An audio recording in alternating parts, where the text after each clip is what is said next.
Çukur'un şimdiye kadarki en farklı bölümünden sonra bir o kadar daha farklı yeni bir bölüm önümüzdeki hafta bizi bekliyor. Yamaç büyük bir macera yaşayıp 2 yıl sonra Çukur'a yeniden döndü. Peki verdiği tepki ne olacak? Çukur neden bu hale geldi ve bu dakikadan sonra neler yaşanacak?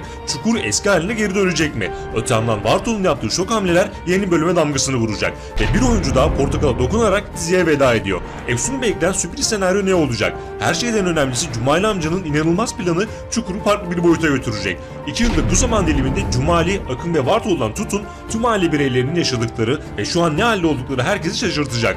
Birazdan tüm bunlardan ve daha fazlasını sizlerle paylaşacağız. Şimdi hemen videoya geçelim.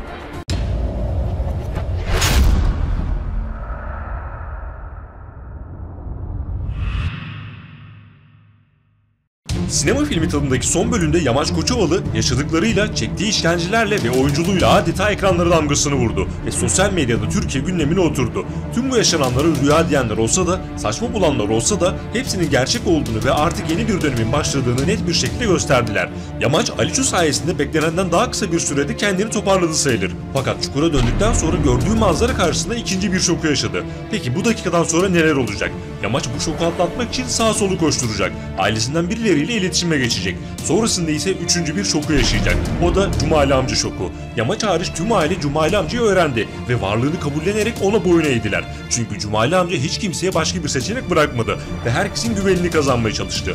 Yıllarca kurduğu büyük intikam planını nihayet hayata geçirerek İdris'in koltuğuna oturdu ve Çukur'u dilediği gibi yönetmeye başladı. Sadece yönetmekle kalmayıp Çukur'un bambaşka bir hale dönüşmesini sağladı.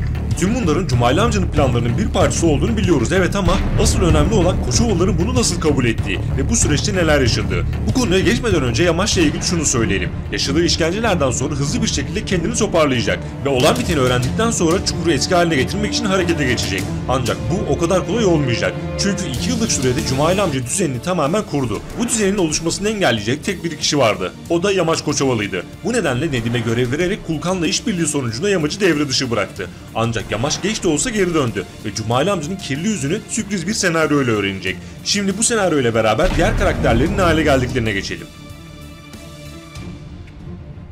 Cumali Koçovalı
hayat kurduğunu sanan Bartol'u, Akın ve Saadet haricinde ailenin diğer üyeleriyle irtibatı kopardı. Cumali ile büyük bir yüzleşme yaşadı ve hatta bu konuyla ilgili bir flashback sahnesi bekleniyor. Bartol'un ikinci bir çocuğa da sahip olduğu gösterilebilir. Öte yandan Akın'la ilgili ise şu ihtimali söyleyebiliriz. Dedesinin ölümüyle ilgili ihaneti ortaya çıkmış olabilir ve hatta bu nedenle Çukur'dan başka bir yerde de yaşaması büyük olasılık. Yasmin ise hastalığı sebebiyle hayatını kaybetmiş olabilir. Bu bir ihtimal tabii. Ancak şurası kesin. Akın'ın 2 yıllık sürede yaşadıkları pek iç açıcı olmayan cinsten. Öte yandan Efsun'u kovup Yamaç'ın bu hale gelmesine sebep olan ve bununla bağlantılı olarak aslında Çukur'un bu hale gelmesine neden olan Sultan ise eskisinden çok farklı bir şekilde yoluna devam ediyor. Tabii bir de bu süreçte Ayşe ve Murtaza'yı evlenmiş bir şekilde görürsek şaşırmayalım. Şimdi gelelim Yamaç'ın Cumali amca gerçeğini ve kirli planları nasıl öğreneceğiyle beraber sürpriz Efsun senaryosu ve beklenen final tarihine. İlk İlk olarak şunu söyleyelim. Vedası beklenen Kulkan geçtiğimiz bölümde portakalı dokunarak, hatta sadece dokunmakla kalmayıp portakalı soyarak adeta ölüm fermanını imzaladı. Özellikle yamacı yaşattıklarıyla hiçbir düşmanın yapamadığını yapan Kulkan'ın ölümü onun açısından çok acı verici olacak. Efsun'un da dediği gibi ölmeden önce göreceği son yüz Efsun'un yüzü olacak. Evet, Kulkan çok feci bir şekilde ölecek ancak ölmeden önceki hamlesiyle yamacın gerçeklere bir adım daha yaklaşmasını sağlayacak. Nedim'le işbirliği yaptığını, tüm bu planlarının Nedim ve müvekkilinin ortak planı olduğunu söyledikten sonra yamaç kirli tezgahları öğrenmek için harekete geçecek.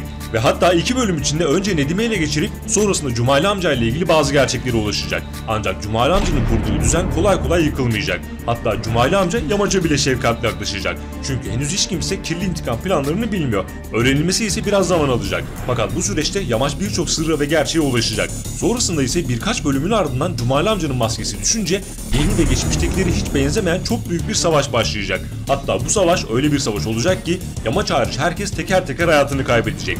Öte yandan Efsun ve yamacın kavuşması ise önceki videoda da belirttiğimiz gibi 2 bölüm sonra olacaktı. Bir bölüm geride kaldı ve önümüzdeki bölümün sonlarına doğru olmazsa bir sonraki bölümde kavuşmaları bekleniyor. Efsun'un kurtuluşunda ise Vartolu etkisini görebiliriz. Kim bilir, belki de pavyon ve bar gibi mekanları çok iyi bilen Vartolu tesadüfen bu mekanlardan birinde Efsun'u görür ve onu bu çukurdan kurtararak babasının oğluna götürür. Üstelik kızıyla beraber.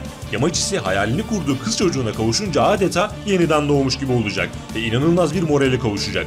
Özellikle işkencelerle geçen 2 yıllık bu sürede Yamaç ve Efsun her şeyin bedelini fazlasıyla ödemiş oldular ve mutluluk dolu sahneler onları bekliyor olacak. Şimdi gelelim son günlerde sıkça sorulan ve gündem konusu olan Çukur'un final tarihine. Elbette hiçbirimiz Çukur'un final yapmasını istemiyoruz ve bu konuda sosyal medyada çok büyük etkinlikler düzenleniyor. Senaristten yapımcıya kadar herkes izleyicilerin